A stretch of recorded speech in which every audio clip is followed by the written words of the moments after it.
السلام علیکم ورحمۃ اللہ وبرکاتہ۔ بسم اللہ الرحمن الرحیم۔ نفس کی پاکیزگی کی مسنون دعا۔ صحیح مسلم حدیث نمبر 6906۔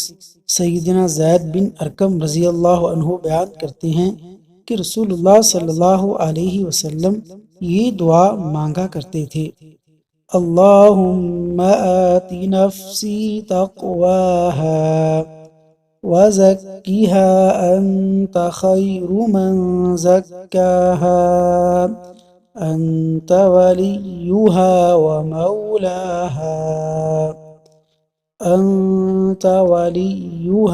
ومولاها ترجمہ: اے اللہ، میرے دل کو تقوی دے، اس کو پاکیزہ کر دے، تو ہی اس دل کو سب سے بہتر پاک کرنے والا ہے، تو ہی اس کا رکھوالا اور اس کا مددگار ہے۔